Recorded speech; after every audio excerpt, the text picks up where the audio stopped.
The official briefing note, held loosely in Sergeant Hollis Kincaid's sweating hand, felt less like a mission directive and more like a folded-up epitaph. They were the bait. He knew it, and Elias Moreno, his radioman, standing rigid next to him, knew it. Even Fuse, the hulking M60 gunner cleaning his feed tray with obsessive, rhythmic clinks 15 feet away, hadn't needed to read the map to understand.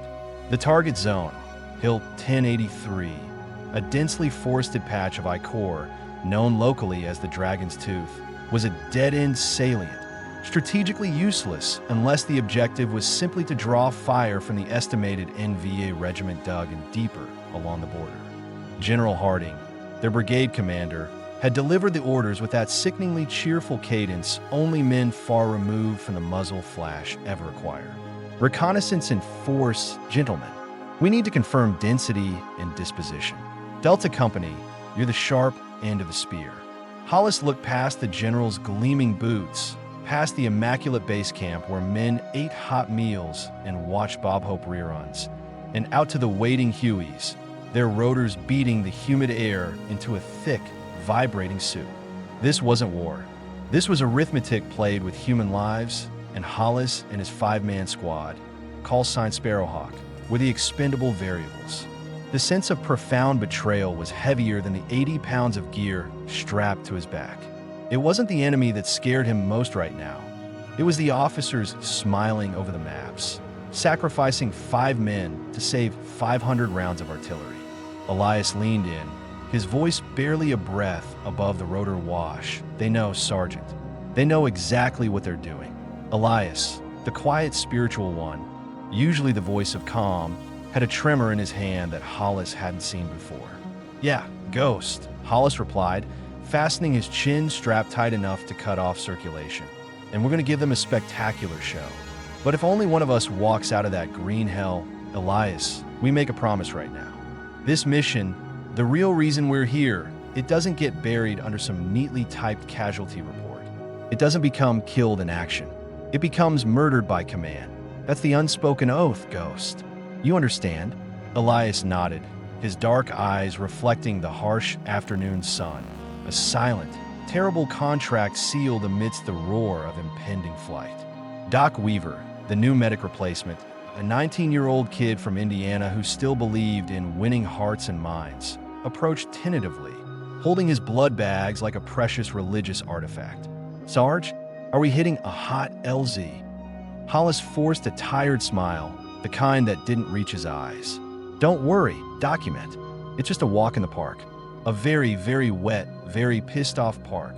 But the metallic, sickening taste of pure, distilled disillusionment lingered, coating his tongue thicker than the dust of the landing pad. He knew, with a terrible, absolute certainty, that they were flying directly toward their operational grave, and the men who sent them would be enjoying coffee and donuts when the casualty report landed on their desks. The insertion was technically clean, a textbook extraction from the belly of the Huey that hovered momentarily above the thick canopy, dropping them like stones into the oppressive humidity of the jungle floor. The air immediately closed in, heavy and hot, smelling of ozone, wet decay, and something metallic, the underlying scent of unexploded ordnance and fear. Hill 1083 was not merely dense. It was a triple canopy nightmare, a suffocating cathedral of shadows where the sun was a rumor and the temperature gauge felt permanently stuck at 110 degrees. Visibility dropped to less than 10 feet instantly. Hollis took point, moving with the practiced, almost mechanical silence of a predator who had walked these trails too many times. Every snap of a twig, every drip of water from the vast, overhead leaves seemed amplified into a shout.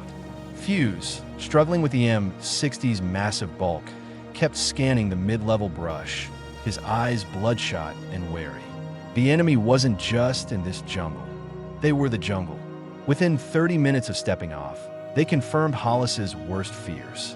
They found a freshly cut, high-speed trail, wide enough for supply bicycles and leading directly toward their supposed recon target.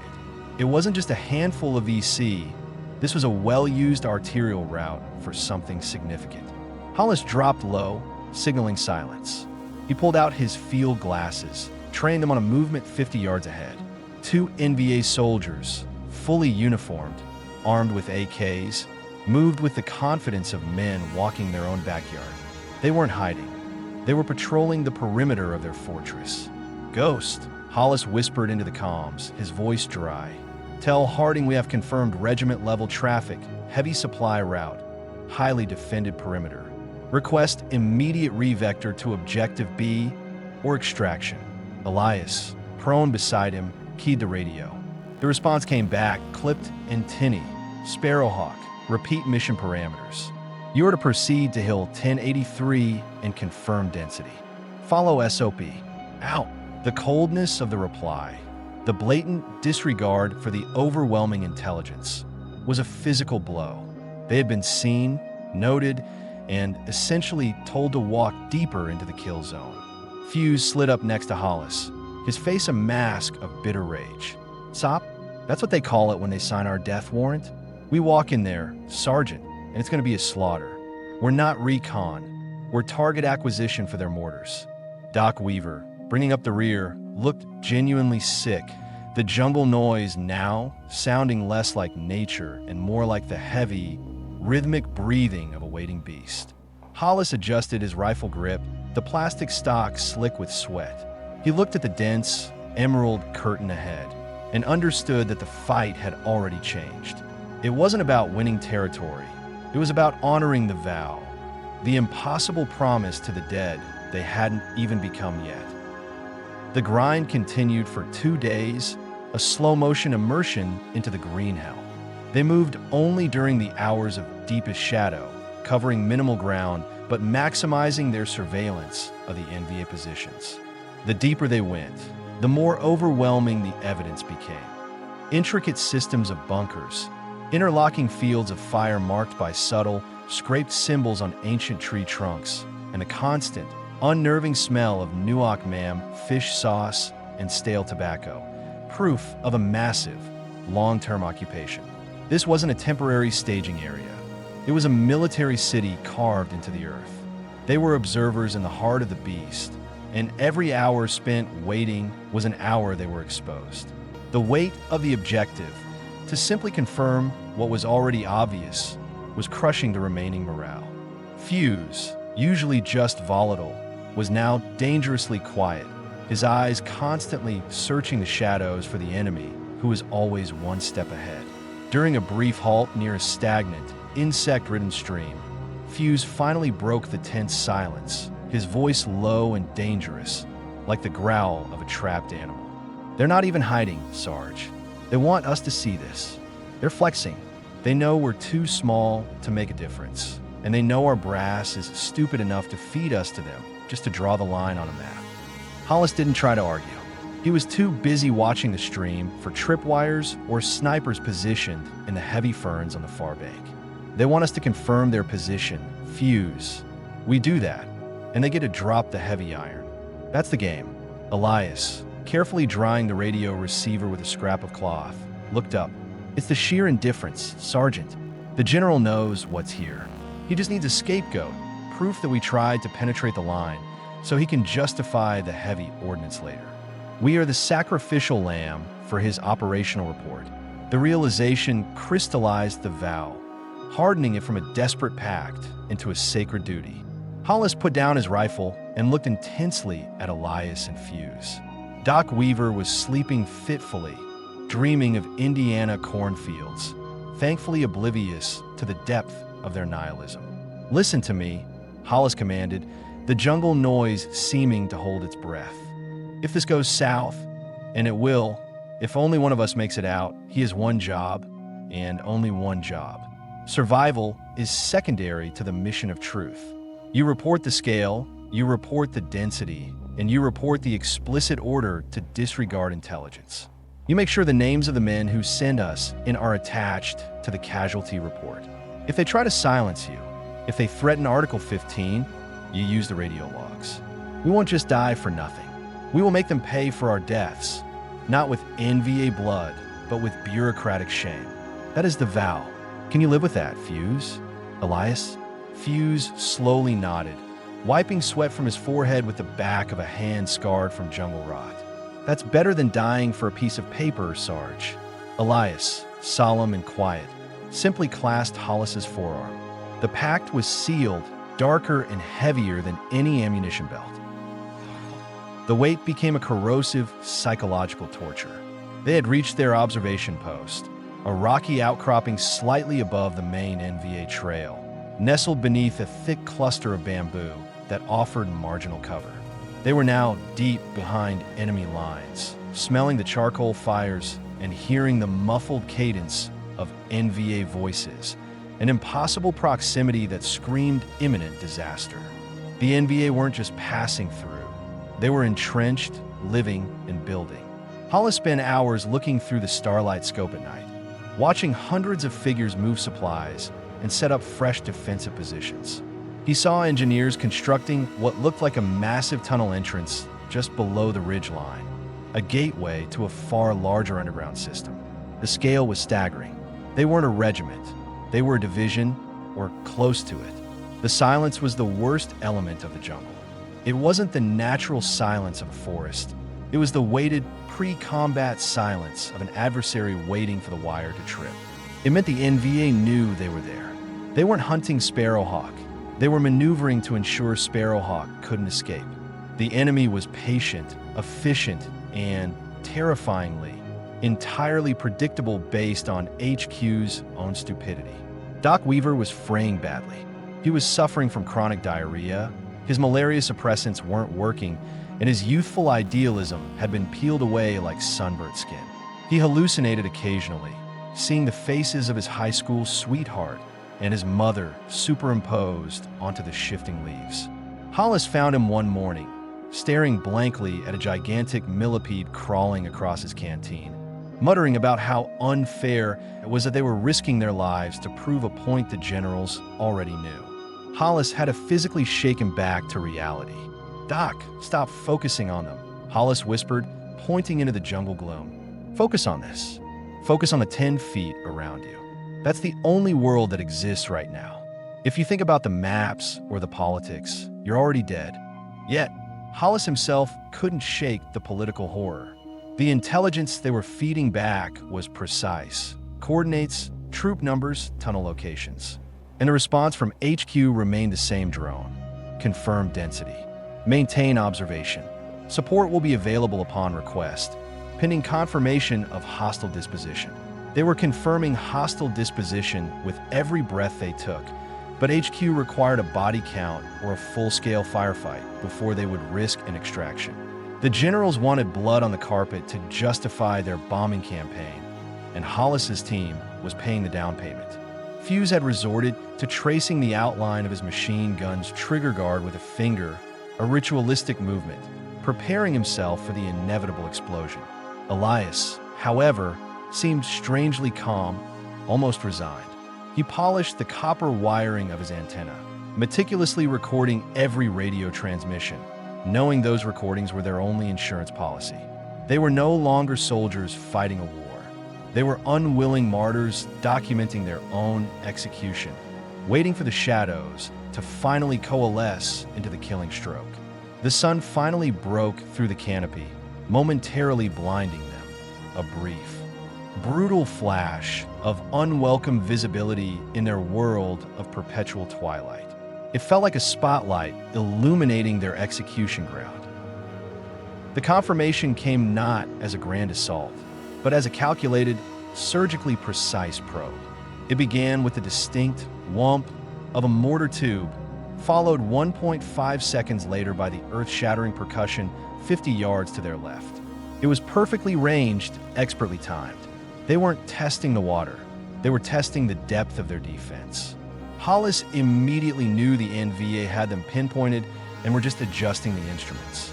Before the echo of the mortar explosion had died, a burst of AK fire stitched a line through the bamboo just above Hollis's head, showering them with wood shards.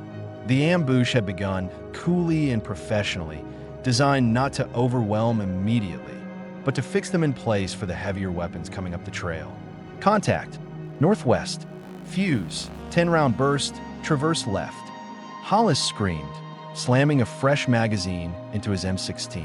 The jungle, silent just moments before, erupted into a violent, confusing cacophony. Fuse returned fire with a torrent of M60 rounds, the noise a deafening, comforting roar that momentarily held back the invisible threat. Elias frantically tried to report their position and the severity of the attack, his voice tight but steady. Sparrowhawk, taking heavy fire, confirmed regiment-level opposition. Request fire mission immediately, priority 1. But the static on the radio seemed thicker than usual, punctuated by the chilling, disembodied voice of headquarters. Sparrowhawk, confirmed sustained contact before authorizing air support. Standard procedure. The bureaucratic indifference was the second wave of the attack, hitting harder than the shrapnel slicing through the air. They were being told to hold off a regiment with 5 men until HQ was satisfied they were committed enough to deserve saving. This was the moment the vow became kinetic. The NVA fire intensified. They were moving around the flanks, using the dense jungle as cover, their discipline terrifying. Hollis emptied a magazine, trying to spot muzzle flashes in the blinding green mess. He saw Doc Weaver flinch, crying out as a bullet grazed his arm, ripping the cloth but leaving only a shallow wound. "Doc, stay down!" Hollis yelled. They had to break contact, retreat downhill into the valley, and try to find ground where they could maneuver, but the NVA had already anticipated that. They were locked in. Hollis felt a cold, blinding rage mixed with the terrifying clarity of realizing the command structure had deliberately condemned them. This was the fight they had promised to expose. This was the needless carnage ordained by pencil pushers miles away. It makes you wonder, doesn't it?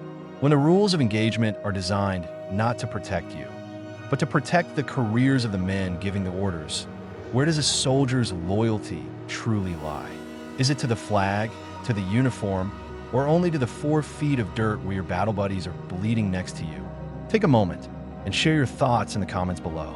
If you were Hollis, knowing your death was political, would you break formation and try to run, or stand and fulfill a mission you knew was fraudulent? The fighting retreat became a slow, bloody grind measured in inches and empty casings. Hollis ordered them downhill toward a small, dried creek bed that offered temporary cover beneath an eroded bank. Fuse covered the withdrawal with phenomenal brutality, the M60 spitting fire and tearing apart entire sections of bamboo. He wasn't just defending. He was unleashing months of pent-up hatred for the war and the men who sent him there. For a few glorious, terrifying minutes, Fuse became the singular, unstoppable force of their survival, his rounds chewing through the advancing NVA line, forcing them to scatter and momentarily lose their tactical cohesion. But the enemy fire was relentless and professional. They were utilizing machine pistols and RPGs, systematically targeting the areas Fuse wasn't covering. Doc Weaver, though grazed, was performing triage under fire, trying desperately to bind his own arm while simultaneously ensuring Hollis and Elias hadn't taken worse hits. The descent was chaotic. They tripped over vines, slid on slick mud, and constantly had to stop and lay down suppressive fire against the invisible snipers who seemed to materialize and vanish at will. Hollis realized they were being herded, not chased. The NVA wanted them to retreat into a specific geographical pocket, a well-prepared killing ground. They reached the creek bed, plunging down the 7-foot embankment.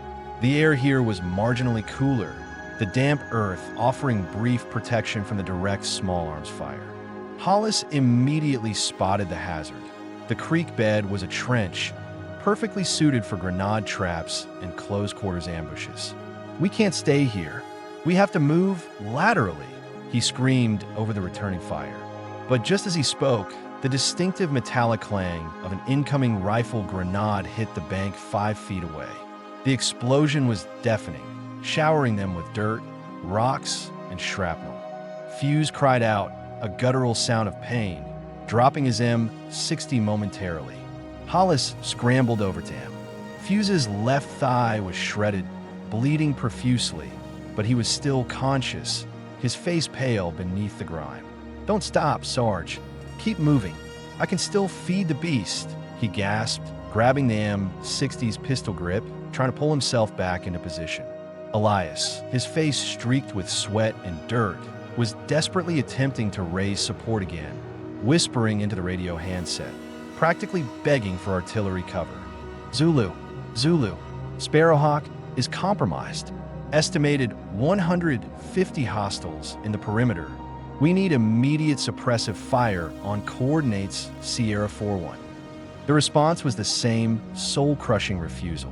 Sparrowhawk, situation still unconfirmed as decisive contact. Maintain position and confirm total hostile strength. Ow! The line went dead.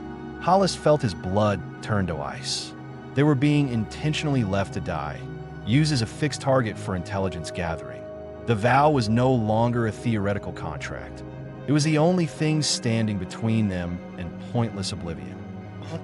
The dried creek bed became their temporary boneyard, with Fuse severely wounded but still functional, providing covering fire from his prone position. Hollis and Elias desperately worked to establish a small, semi-defensible perimeter. Doc, adrenaline masking his own wound, used 3 bandages to tourniquet Fuse's mangled leg, trying to staunch the horrific blood loss. But the NVA knew exactly where they were and were adjusting their tactics. The small arms fire shifted to focus saturation, high, wide arcs of fire designed to keep their heads down while the heavy elements moved into position above them on the ridgeline.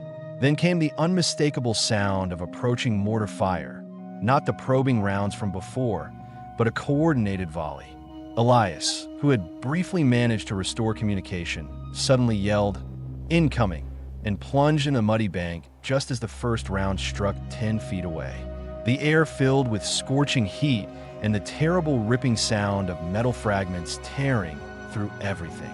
When the smoke cleared, the situation was catastrophic. Elias was pinned beneath a section of collapsed earth, his left side covered in dirt and blood. Hollis ran to him, pulling him out. Elias was conscious, clutching the radio. "They knew the coordinates. Hollis," he whispered, blood bubbling slightly at the corner of his mouth. "They weren't aiming for us. They were aiming for the radio antenna. They want us silent." The NVA were brilliant, calculated killers.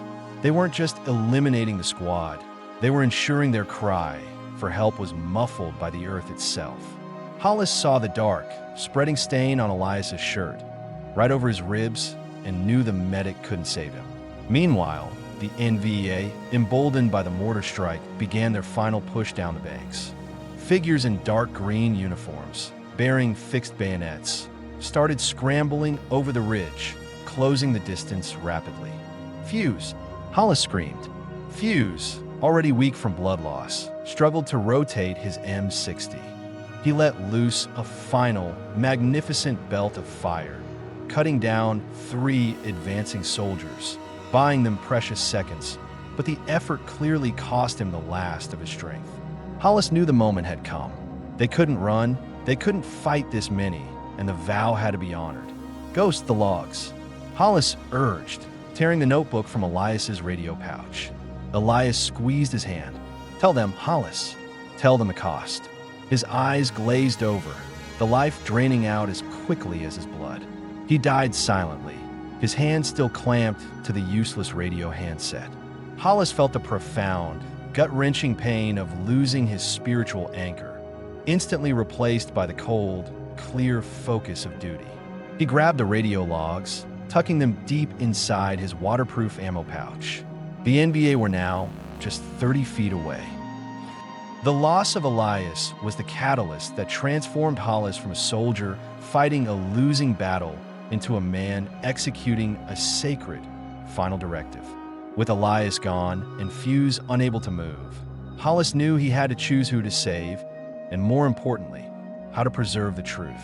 He looked at Fuse, who was slumped against the bank, breathing shallowly, his eyes fixed on the advancing enemy. "Fuse," Hollis said, his voice flat, emotionless. "I'm taking document. I have the logs. I have the vow." Fuse gave a weak, bloody grin.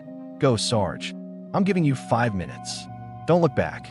Fuse then performed the most terrifyingly brave act Hollis had ever witnessed. He reached down, ignoring the agony of his shattered leg, and pulled the pin on 4 fragmentation grenades, clustering them around his position. He grabbed the M60 again, braced the heavy weapon against his shoulder, and waited for the NVA to close the final distance. Hollis grabbed Doc Weaver, who was weeping uncontrollably, half from fear and half from the shock of his own shrapnel wounds, and began dragging him down the creek bed, away from the impending explosion. He didn't look back. He couldn't. He heard the M60 roar back to life, a short, furious burst of defiance that sounded like a final, angry cough. Then, the sequential, tearing detonations of the 4 grenades, a massive, concussive wave that briefly shook the ground beneath them and silenced the immediate fighting. Fuse had bought them their window, sacrificing himself and guaranteeing the deaths of the lead NVA assault team, forcing the rest to pull back momentarily, unsure of the remaining enemy strength. Hollis dragged Doc, his body heavy and limp, through the tangled undergrowth, driven by a primal survival instinct mixed with the fierce determination to honor the fallen. He felt the weight of Elias's radio logs against his ribs, a physical reminder of the promise. The jungle, now strangely quiet in the wake of the explosion, felt menacing, alive with unseen dangers. Hollis had shrapnel wounds in his thigh and shoulder, painful but not debilitating. He pushed the pain aside, focusing only on movement, one foot in front of the other, guided by the faintest glimmer of daylight filtering through the canopy, the direction of the friendly lines. They crawled, slid, and stumbled for what felt like hours, fueled only by terror and vengeance. He periodically checked Doc, who was slipping in and out of consciousness but alive. The silence was unnerving. They had escaped the initial encirclement, but they were still deep in enemy territory, hunted. Every shadow was a potential sniper, every sound a patrol. Hollis realized that the greatest challenge wasn't the enemy outside the perimeter, but the enemy within the bureaucracy, the men who had orchestrated this slaughter. He had to survive. He wasn't just surviving for himself or for Doc anymore. He was the living vessel of the truth, carrying the names of Hollis, Elias, and Fuse, and the damning evidence of their betrayal. The journey back was a sustained nightmare of exhaustion, pain, and paranoia. Hollis maintained a crawl for nearly 6 hours, pulling Doc Weaver behind him, covering every inch of ground as if it were rigged with tripwires. The stench of blood and sulfur clung to them. He ignored the gnawing pain in his leg, focusing on the rhythmic sound of Doc's shallow breathing, a fragile tether to reality. He used the cover of night, moving only when a moon was obscured by clouds, navigating by the sound of distant artillery, the sound of the war that was supposed to have saved them. He finally reached a low-lying, swampy area, about a mile from where he estimated the forward friendly perimeter might be. He knew he couldn't push Doc further without resting. He found a small, semi-dry mound beneath a cluster of mangrove-like trees and carefully settled Doc, administering a meager dose of morphine to ease the medic's shrapnel pain. As he sat, resting his back against the rough bark, the silence returned, the profound, heavy silence of the deep jungle after a catastrophe. It was in this silence that the full, crushing weight of the vow settled upon him. Elias and Fuse were gone, sacrificed not by better fighters, but by arrogant officers playing games with their lives. Hollis pulled out the radio logs, carefully wrapped in plastic sheeting.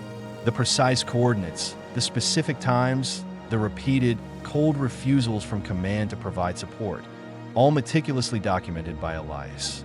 This was the proof. This was the vengeance. This was the promise. But the realization struck him hard. Even with this evidence, what could one grunt, one survivor, do against the colossal indifference of the military machine? They would discredit him. They would classify the logs. They would label him traumatized, unreliable, or worse, rebellious. The disillusionment was a physical ache worse than his wounds. He had survived the NVA ambush only to face a larger, more formidable enemy, his own chain of command, protected by layers of protocol and lies. He looked at Doc, now sleeping soundly thanks to the morphine. Doc was the only witness. Hollis had to get him out, not just for survival, but for validation. He felt a profound, almost spiritual connection to the dead. Fuse's last defiant stand, Elias's dying command, and it gave him a terrifying clarity.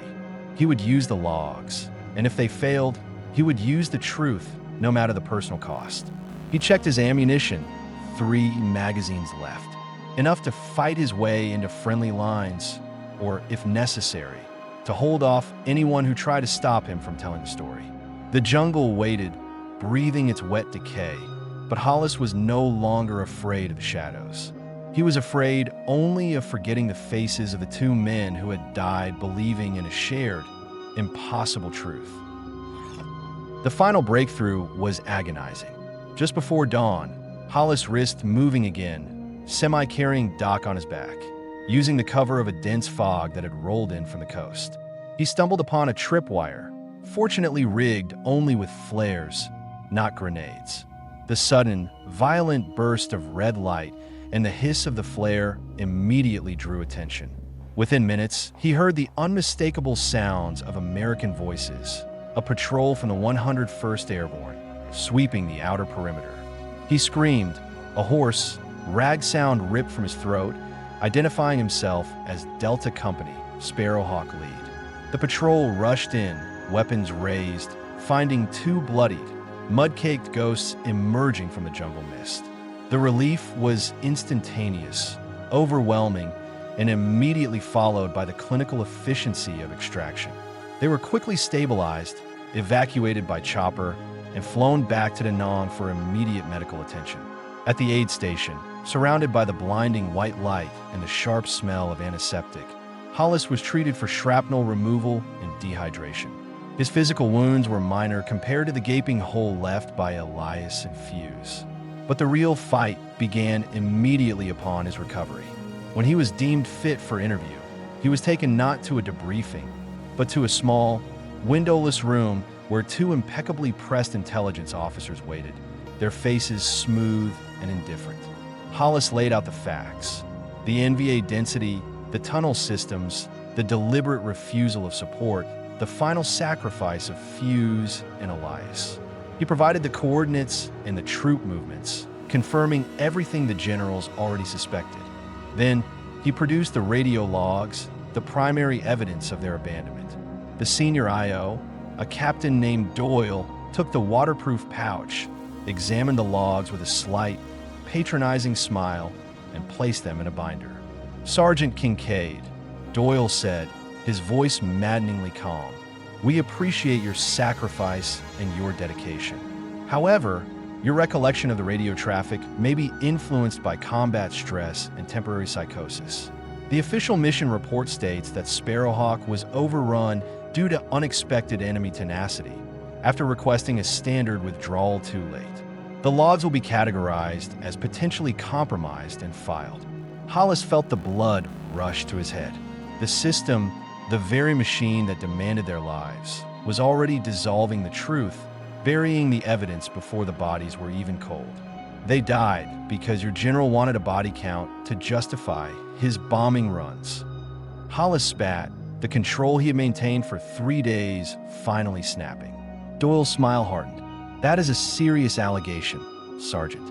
I suggest you remember your rank and your duty. Your loyalty is to the Corps, Sergeant, not to personal grievance. You are alive. Your job now is to honor your squad by accepting the official narrative." Hollis stared at the captain, seeing the same smug indifference that had condemned them on the LZ. The vow now felt impossible, a burden too heavy to bear, yet was the only thing that gave their deaths meaning. He left the room, physically safe, but politically trapped, the truth locked away in a binder marked compromised.